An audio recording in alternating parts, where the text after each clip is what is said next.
Hello everyone. Tonight I'm going to share a story with you, not one I found in some dusty old book or heard whispered secondhand.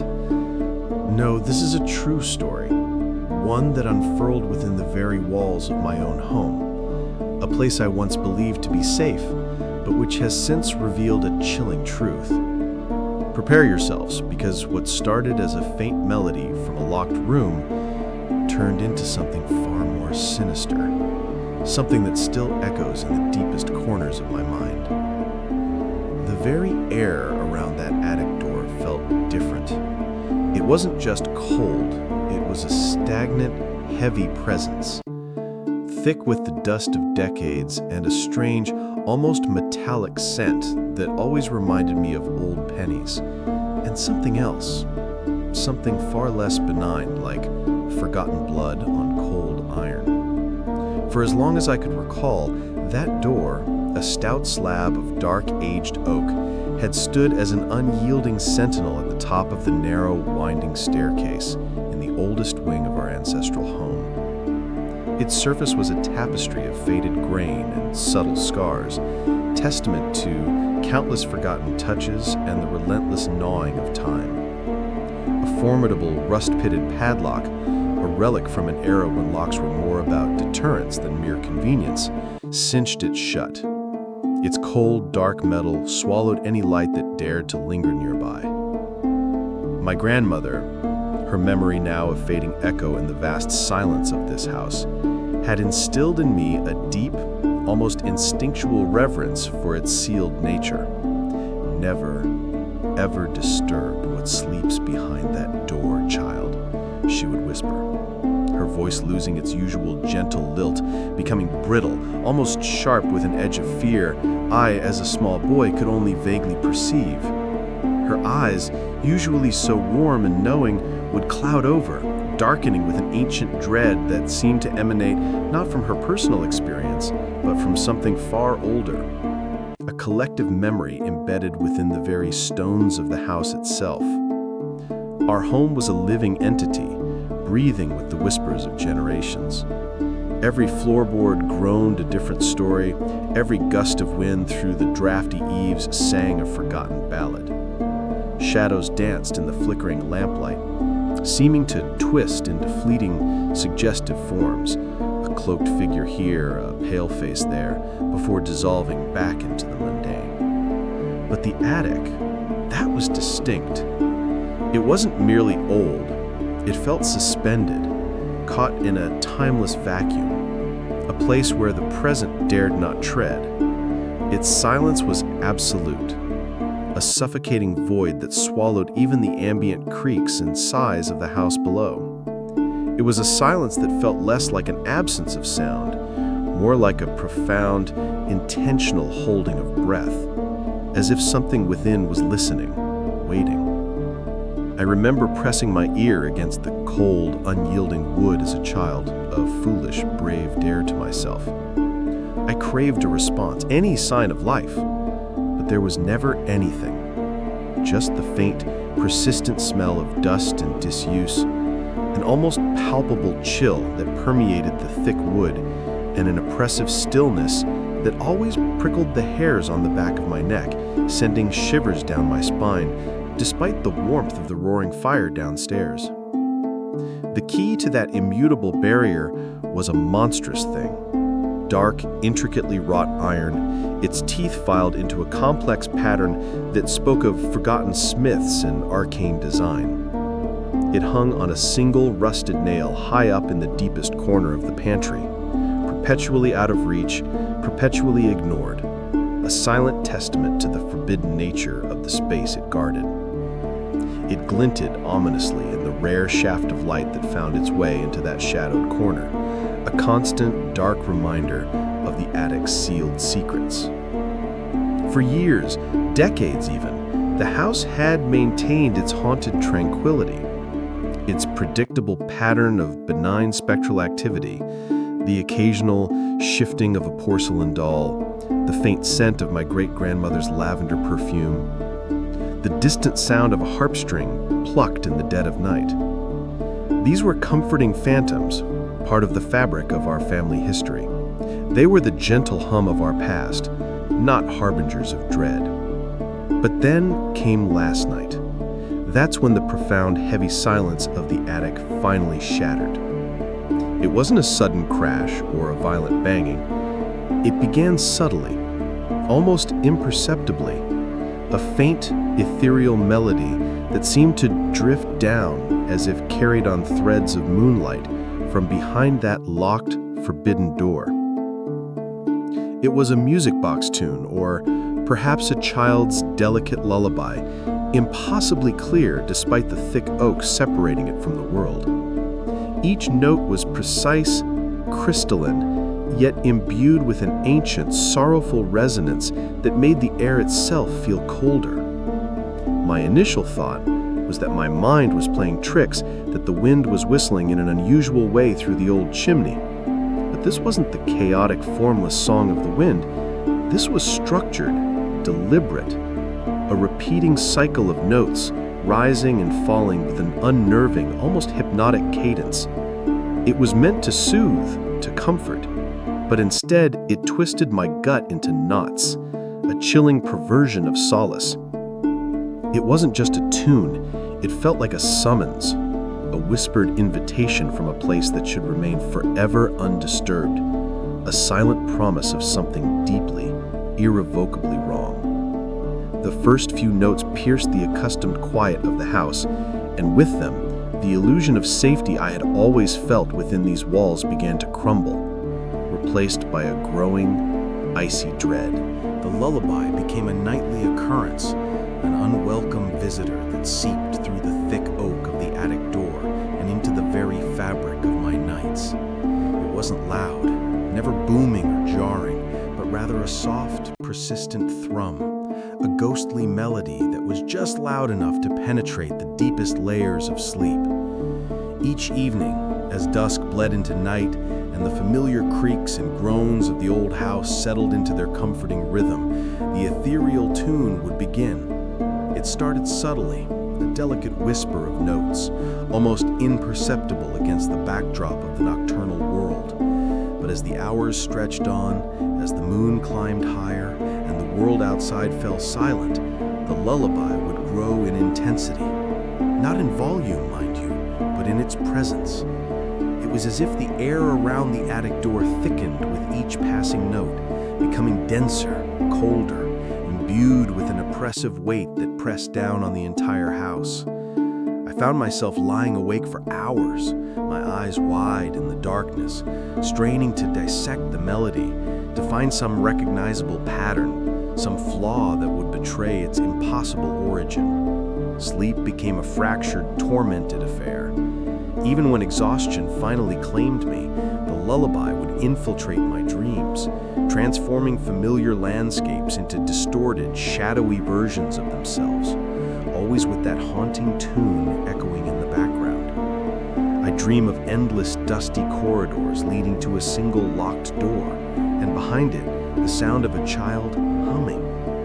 Or I'd see vague, fleeting figures, always just beyond the reach of my memory, their faces obscured, their movements slow and deliberate, all accompanied by that incessant, chilling melody.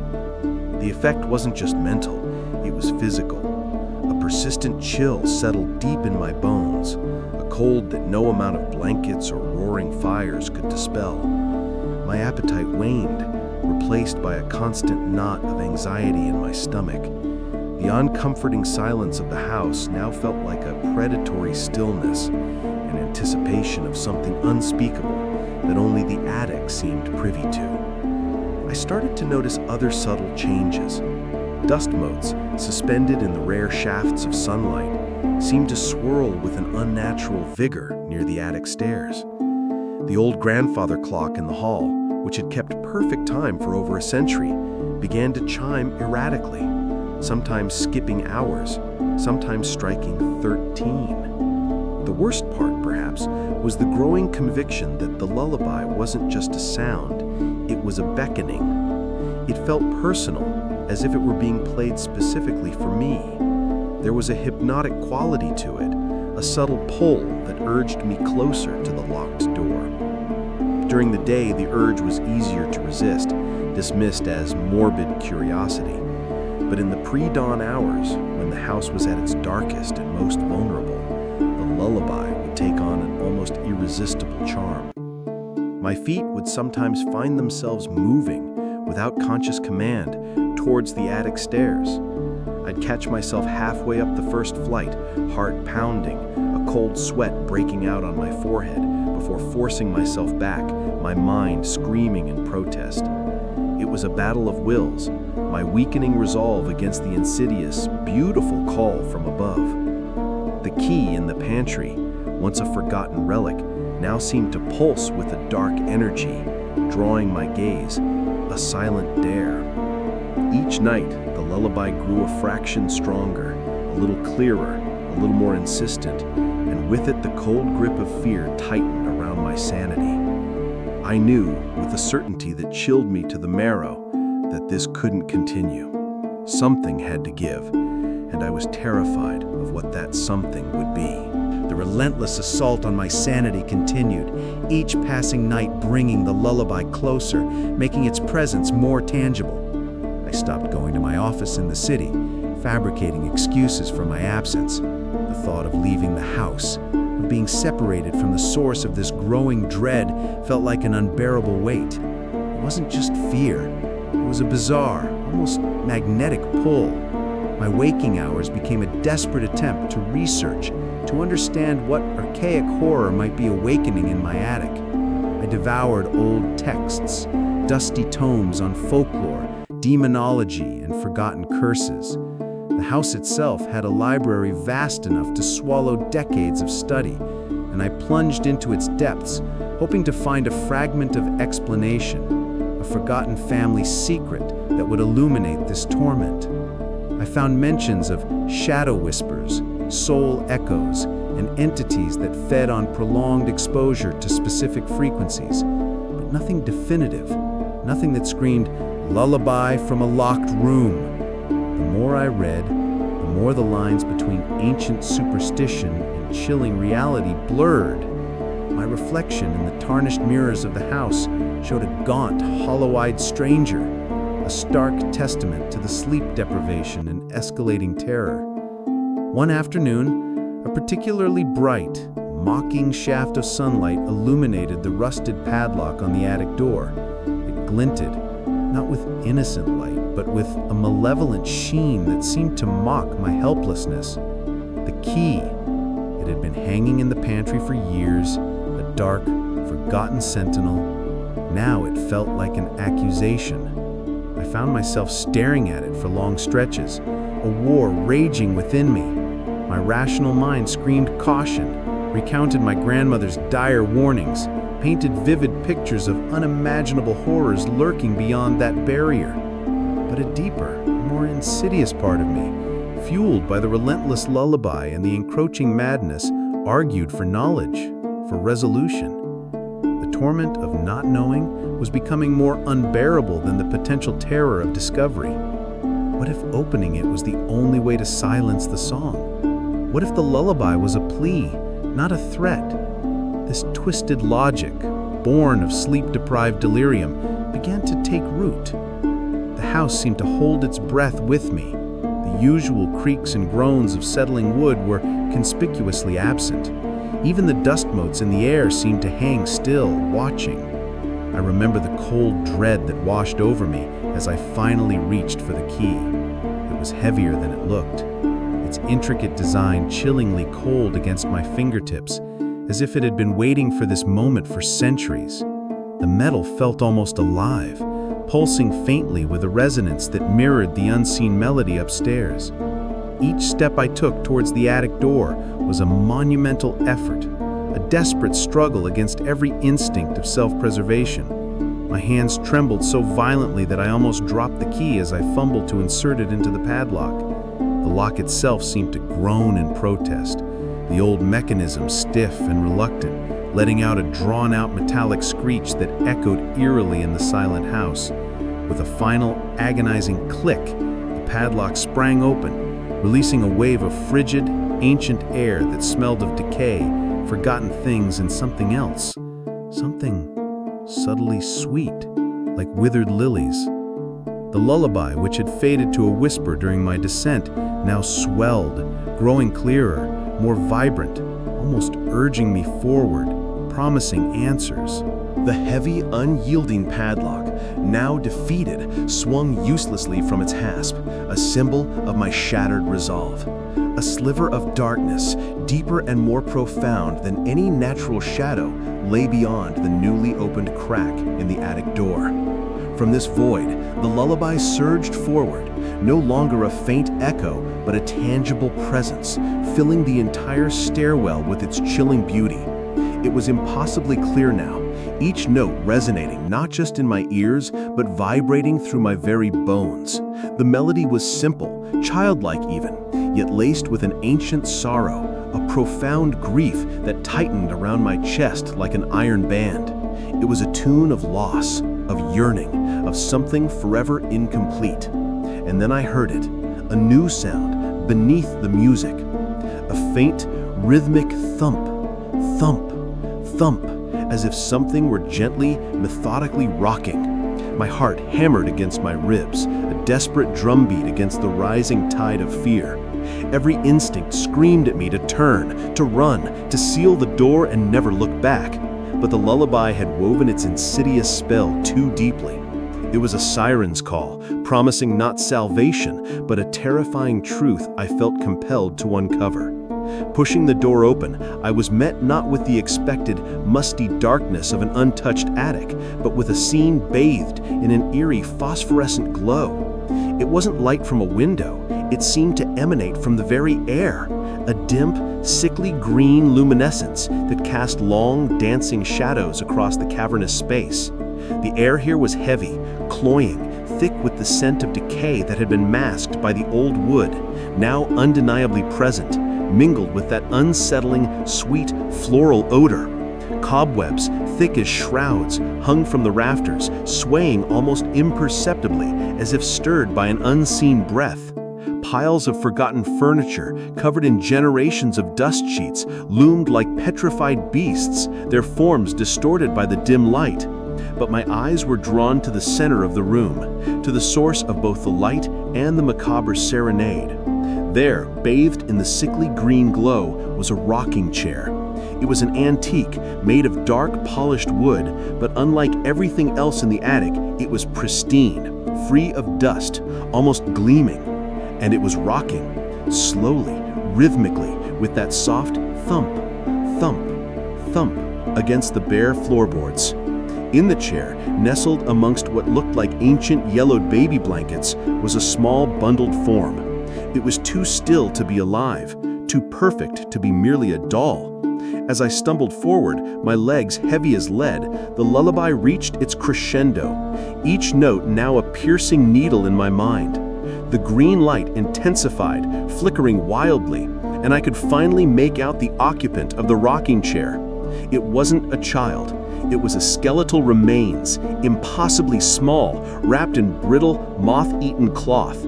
But what truly froze the blood in my veins was its head. It was tilted to the side, facing me, and in the hollow sockets where eyes should have been, 2 pinpricks of that same unearthly green light glowed with an unsettling, conscious intensity. And from the empty mouth, a soundless, chilling hum seemed to emanate, perfectly synchronized with the ongoing, impossibly beautiful lullaby. It wasn't being sung to me, I realized, with a jolt of pure horror. It was being sung by it, and it had finally woken up. The skeletal form in the rocking chair, a grotesque parody of innocence, continued its soundless hum, the green pinpricks in its empty eye sockets fixated on me. The very air in the attic now crackled with an unholy energy, the lullaby swelling to an almost deafening crescendo, a symphony of ancient horror. It wasn't just coming from the skeleton anymore. It seemed to emanate from the very walls, the dust-laden rafters, every forgotten object in the room. The oppressive scent of decay intensified, mingling with a cloying sweetness that made my stomach lurch. I stumbled backward, a guttural cry catching in my throat, my mind screaming in a language beyond words. This wasn't a ghost, not a simple haunting. This was something far older, far more malevolent, something that had been patiently waiting, drawing strength from the very passage of time. And I, in my foolish curiosity, had finally awakened it. As I stared, transfixed by the horrifying tableau, the rocking chair began to move faster, swaying with an unnatural vigor. The thin skeletal fingers, impossibly long and brittle, twitched beneath the tattered blankets. A faint, almost imperceptible tremor ran through the floorboards beneath my feet, resonating with the intensifying hum. It felt as though the entire house was reacting, shaking with a silent terror that mirrored my own. My peripheral vision caught movement. The dust sheets covering the furniture seemed to ripple, to shift, as if the forms beneath them were stirring. The shadows, once merely dancing, now seemed to writhe and stretch, elongating into grotesque, reaching tendrils. The green light pulsed, brighter and more frantic, casting the room in a strobe-like effect that disoriented me, making the scene even more nightmarish. I could feel my own heart trying to claw its way out of my chest, each beat a painful, desperate plea for escape. A whisper, cold and dry as ancient bone, seemed to slither into my mind, cutting through the deafening lullaby. It wasn't a voice I heard with my ears, but a thought implanted directly into my consciousness, a voice that felt as if it had been waiting for me since before my birth. You heard my song. You came. Now you stay. The words, though silent, filled the attic with an undeniable presence, a palpable evil that stole the air from my lungs. The skeletal head in the rocking chair tilted further, almost invitingly, and the empty sockets seemed to widen, drawing me in. I knew, with a certainty that transcended all logic, that if I took another step closer, if I allowed myself to be fully enveloped by that horrifying melody, I would become just another forgotten resident of this chilling attic, forever trapped in its silent, unending hum. The lullaby, once sweet and sorrowful, now twisted into a cacophony of madness, a final, terrifying beckoning that promised only eternal darkness.